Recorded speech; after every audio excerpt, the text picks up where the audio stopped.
morning, and welcome to another edition of the MyT Sports Minute. I am your host, Talent Tony Taylor. It is a beautiful Tuesday morning in South Florida. It is the 23rd of June. We're 2 days away from the draft, and we have a whole bunch of things that we got to get into today. And man, I have to stop telling you that I wanted to get these things out to you a lot sooner, because I really did. I wanted to get this out to you a couple days ago, but things happened. So, can I tell you that? Like I said, this is kind of special. We're going to do this today on my ride to work. So we only have about a good 20 minutes of this. And like I said, there's so many things I want to talk about. I mean, but because there's so many things that we get to talk about since the last time I spoke to you. We get to talk about golf. Right, we get to talk a little bit about basketball. We get to talk a little bit about some MMA. You know, we get to talk about boxing. You know, if I get to it, we get to talk about the fact that I think there's a star in New York that needs to go. You know, we get to mention a little bit of soccer. You know, I get some local news in there. It's, fortunately, I get a little some remorseful stuff, some exciting stuff, some stuff that hopefully you like. So we just gonna jump into it as I decide to pull off, because I do have to get to work. And since I am going to go about talking about getting to work, I'm going to talk about a guy that is no longer able to work with his current organization. And let me say, basically this is a basketball lead off, because I love basketball. So we're going to lead off with basketball. We're probably going to end with basketball. I'm about to hit my garbage can. So Danny Ferry, right? And I really want to open to this because of the fact that, I don't know if you guys know this, right? If this is the first one you're listening to, thank you for listening. If not the first one you listen to, then maybe you've caught the fact that I am an Army veteran. So in the course of me being in the Army, I've traveled all over the place.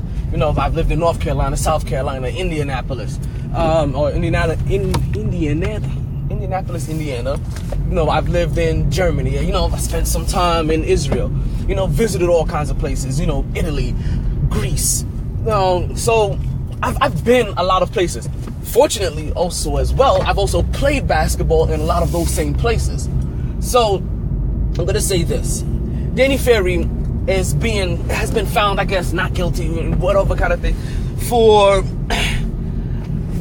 his racially insensitive comments to Luol Deng. And I don't even think that they're racially insensitive, but I just think that we just associate color by color so much sometimes in our comparison to one another. You know, so Danny Ferry came out and said that Luol Deng's game is kind of African, right? Which, it sounds kind of offensive. And I guess maybe that's what happened here, is that they looked at it and it was like, you know what? This sounds kind of offensive. So, like, we don't have no real beef with you, but we're gonna have to just let you go just because of public face, because because we're also the organization that represents the Chocolate City, you know? So it's I guess I'm saying it's more of a PR move, as we probably already have witnessed 8 billion times already in the sports industry that we all so love. But so I've played against European players. I've played in Israel. I've played in Germany, and when you play in Germany has also a kind of melting pot kind of atmosphere to it. You know, I was stationed in Darmstadt, Germany, yes. And so you get there are a lot of Africans in Germany. Like, they come, and I guess that's the place that they migrate to. Like, there's Eritreans there, you know, so there's a good mixture of people. So when you go out to the local basketball courts, this is what you get. Because I'm going to tell you this. And I guess let me start off with this. I don't find Danny Ferry calling Luol Deng's game any more offensive than saying than if somebody was scouting Dirk Nowitzki or even Steve Nash, and you said that, oh, his game is kind of European. And you know what's funny? If he had said his game was kind of European, it would have made sense to all of us, and nobody would have been offended. But he said it's kind of African, and maybe because of that, and I'm not forgetting all the other stuff behind it about when he says, oh, it's kind of like like the fake stores. You know, you look, it looks like a store, but then when you go, like, it's really not, you know, it's really something else. Well, that made sense to me because you have to understand, if one of the things that we hear about European ball, and this is going to be even said for Africa and for a lot of other places outside of America, if you ever take your head out of the clouds and go see what happens over there, it's part of the reason why we've had to change up the way we've even formatted our USA team, because of how fundamentally sound the European game is, and why we always look at a European guy that's coming out from overseas with barely having any team and being able to say, oh yeah, he's definitely comparable, and usually his overall base skill set on fundamentals is usually so set that it allows him to catch up with the physical, you know, or even stay ahead of the people that need to catch up with the physical part of the game that they have to rely so much on. Like, I told you, right, this was going to be a rant all day long. Like this was going to be one of those really crazy mornings. But yeah, I played against them. I played against Europeans. I played against Africans. Like straight, like from Africa, like 3 months ago, Africa, I was playing on dirt, you know what I mean? 3 months ago, Africa. You know, and when you play against them, it is, like, you can't play street ball against them. American street ball is very flashy. Like we're one-on-one people. We don't believe a lot in the pick and roll game. Like it's like, come on now, we play a game called 21 consistently, where all we do is try to take each other off the dribble. You know what I mean? Score one-on-one. Take on a whole group of people. 8 men, 9 men, 10 people. 21. This is what we played growing up as a kid. I know you played it. I know we played it. I played it. Right? Also on top of it. So, like I said, when you play ball against them, you have to have your ish together. Like, put it this way. We had a squad that we used to play with, right? Shout out to my homeboy Rollock on this one. Shout out to my homeboy Dowers on this one. Shout out to one of my homeboys Palmer on this one. You know, like we had a squad that we used to play with all the time. You know, play all the time. And not for nothing, we were pretty decent. Like I've played basketball on any given chance I can get. Like whether I needed to try out for high school, whether I wanted to try out for, you know, whether I went to go try out for. Actually, I don't think I've ever tried out for. Just like a regular community team, but I have tried out for I played for my post team. I played for my unit teams. You know, so I'm always in the muck of things. Even when I used to have my knee surgery, you know, my relief was going to a local basketball court, you know, that was in my complex, and that's how I kept myself semi in shape. I was able to at least hobble up and down there while I couldn't leave my house for 3 weeks, you know, or for however long. I can't remember how long my recovery was, but it was for a while, you know, and for a part of that time, you know, like you start to lose it, and you know, you just want to get out the house. So that's what I did. Went to the basketball court and just hobbled my way out there. So, you know, I'm getting sidetracked, and we ain't gonna get to half of the content that we need to, but we gonna see what happens. Man, like I said, this is gonna be kind of rushed, and I apologize. But I really wanted to get to work a little bit earlier. Again, this on my way to work, because I have an appointment to go to the Connecticut School of Broadcasting that's down here in South Florida. And so I didn't want to be on that road right around rush hour traffic, but you know, things happen. And you gotta adjust. I'm not necessarily late. I'm less later than I would personally like to be. Which means that ultimately you get cheated. Sucks, I apologize. So back to what I was saying. If you play against them, and I mean, like I said, we thought we had a very good squad, pretty good squad. We've beaten most of anybody that's come on our base and talking about they wanted to challenge us, like easily, you know. So we go to the local park, like, and this is after a while too. Like this is like the first time we have done this. I'm actually talking about, you know, and you're playing against a bunch of random people. Well, who we probably think is random people, because who knows what kind of squad they have while they're selecting their teams as we come there with our own team, you know? So we go and we play them, and there's one thing that's definitely evident about their game is that they all were playing together. Like, while we thought we were playing together, they definitely were playing together. You know what I mean? Like their pick and rolls were crisp. You know, their passing, their bounce passes were crisp.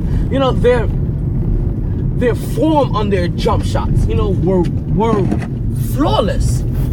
You know, and you knew that these were regular people because, like I said, at the same time, these guys are no taller than us. And not for nothing, I'm only 5'7". You know, the tallest guy on my team at the time, I think probably was Rollock, and I don't think Rollock is any taller than 6'3". And if he's 6'3", I'm giving him a lot of credit. You know what I mean? So, like, these are just your regular kids. You know what I mean? Like, your regular teenagers. Like, because at that time, you're talking about my early 20 years. You know what I mean? Like, I'm still 20, 21, 22, 23. You know, probably 22. Probably not 23. So, yeah. When I heard that Luol Deng's game was kind of African, it made sense to me.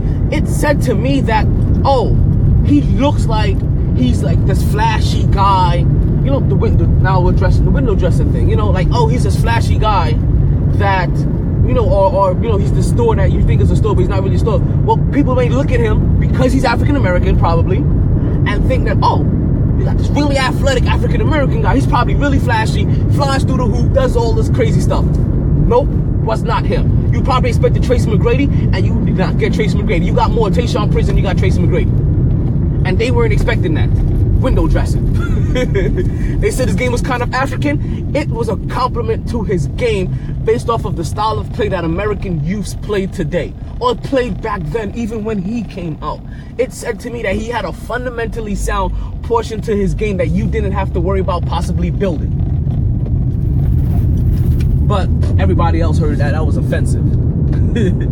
Hey, sometimes I just think that we just need to really understand, because I don't know if Danny Ferry really got the opportunity to defend himself, you know, very articulately or just really get into what he meant. But when he said it, like I said, to some people, and I could see where the excuse me. Whew. I apologize, as I said, I am driving. This is the morning. That was breakfast. That was a little bit of breakfast. So I can see where the outrage may come from, or the cause for pause. You know, as everybody just raises that little eyebrows, like, what? What did you just say? But, because, yeah, I did have to think about it initially. I'm like, whoa, Danny Ferry said what? And then as I sat back and thought about it, and this wasn't like I said, as long as it's taking me to like finally address it. I also only had a podcast for this long, you know, for so long. But it's always been there lingering on my mind.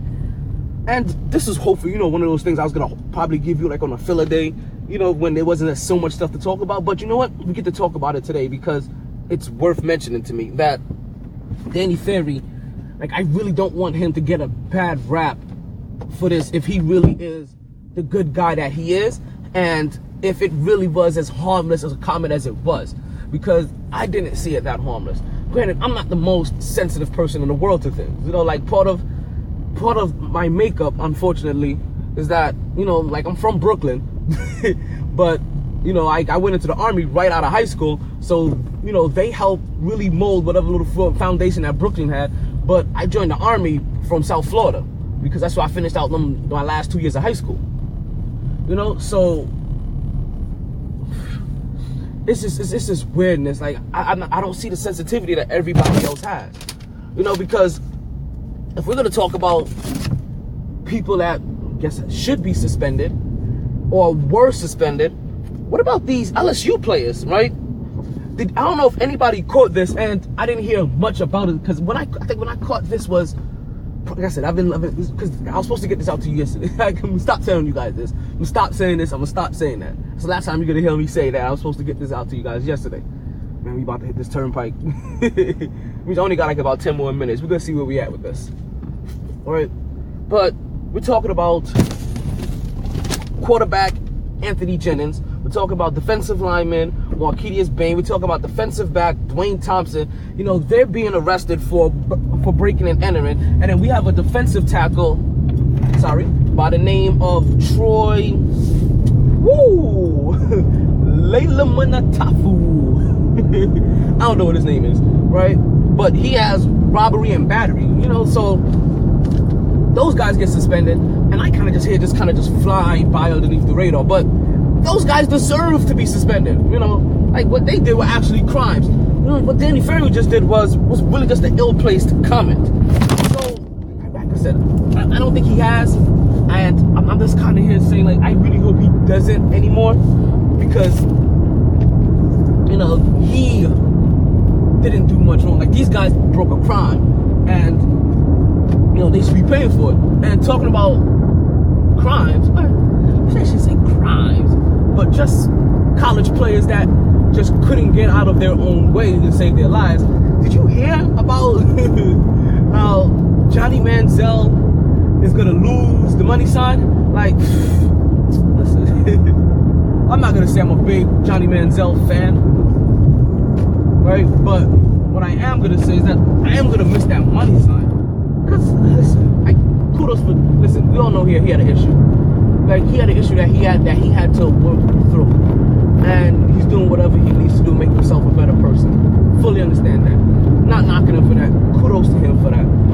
I just, like, if there is a starting quarterback in Johnny Manziel, and there is a guy that can be successful, named Johnny Manziel, that's in this league, I don't know if stripping this guy down of his whole fire is going to be the way to do it. Because, listen, there's one thing we didn't know about Johnny Manziel. Johnny Manziel played with passion. More than anything else, when he was good, and when he was great, he was passionate about it. He was puffing out his chest, and he was throwing up the money sign. So while it's great to hear that this money sign is gone, I'm just hoping that passion that he has for that game doesn't go, because I would like to see this celebrated a little bit. I would like to see him celebrated a little. He's not really a bad guy. Like, he's just a football player that happened. Sorry, my traffic is slowing down. I told you this is gonna be weird for me and weird for y'all, because I don't know what kind of service you guys are gonna get from me today. But he doesn't seem like the kind of guy that really should be paying the price for having passion. So I'm hoping more than anything that if that money sign goes away, that something else like surfaces. Something else that says, you know what, this is the new Johnny Manziel, and I'm gonna shove this in your face. Nah, take this world. Because I would like to see that. Because, like I said, plus, he moves the needle. Let's not get it twisted. Johnny Manziel moves the needle. People want to see what Johnny Manziel is doing, and I'm one of them. I want to see what happens to Johnny Manziel. So, talking about celebrating people and celebrating life. So, can I say this past weekend, right, I celebrated a couple of birthdays. So, I want to take this time out to say happy birthday to my homegirl, Rachel Perry. It was her birthday on Friday. She's another old Army buddy of mine, right? Not only was it her birthday, but her boyfriend became her fiance. Yes, he put a ring on it. So kudos to my dude. Congratulations to my homegirl, man. Like, I've never met her boyfriend yet, but I'm hoping that one day I really get the opportunity to. Hopefully, even through this, that it awards me the opportunity to possibly get out to her and really give her the love that I internally have for her.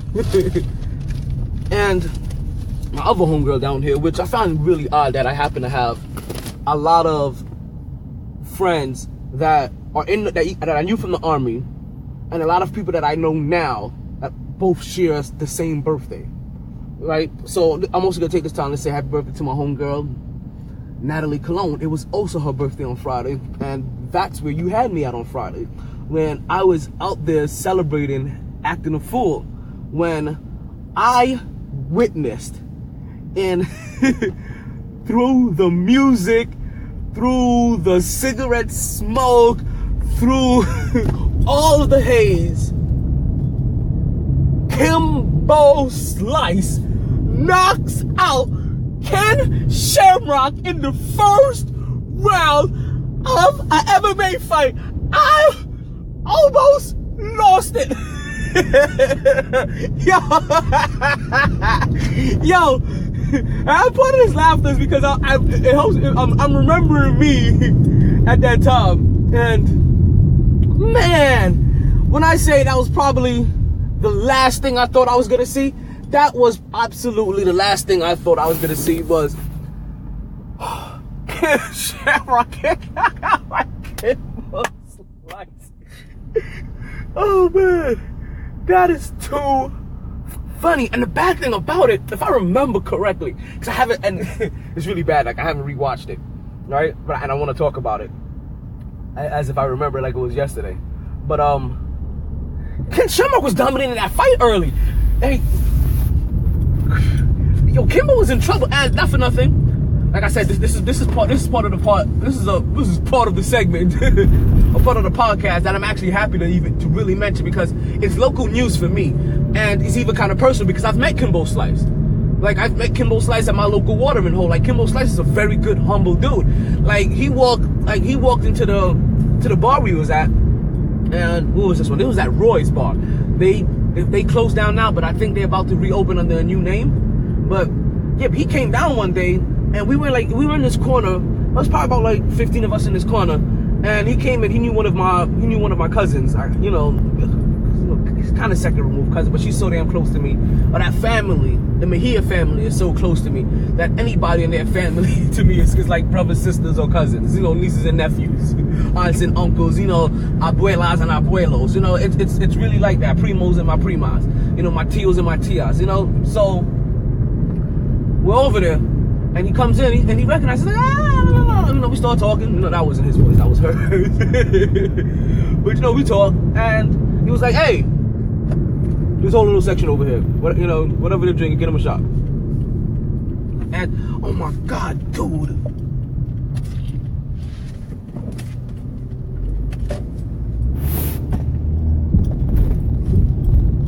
Sorry, I apologize for the pause. I did tell you that I am driving to work, right? Okay. Okay, so this is now becoming a habit where somebody is now taking my spot. Like, I am not down with this. I am not cool with this.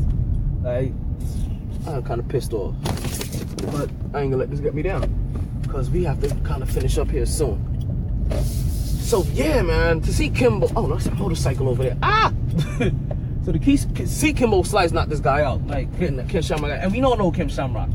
Ken Shamrock, and his brother, at one point in time, were the dominant figures in MMA. So to even do that as as Kimbo Slice is really just a street fighter, that took up MMA and became an MMA fighter. Not saying that he didn't work hard for it, but his street fighting underground tapes popularity helped push him into the MMA market, where they bought into him as not only a fighter, but as also a talent as a product. And I said, Ken Shamrock is a legit fighter. Granted, he may not have fought in God knows how long, and this may have really just been one of those fights, just to say we had a fight like that, Rocky versus Arnold Schwarzenegger or wherever it was, movie, where you finally see those two guys fighting. But Ken Shamrock said, wow. I was surprised to really see him flat on his face. But even with talking about these wrestlers, and yes, I am at work, we're just sitting in the parking lot. While we're kind of talking about fighting and wrestlers, I just want to take this time to do a quick moment of silence. Because I haven't had the opportunity to do this, and I didn't know why I didn't mention it before. And I was talking to myself earlier. Like, and I believe me, if I read this, when they're like, hey, did he just say he was talking to himself? Yes.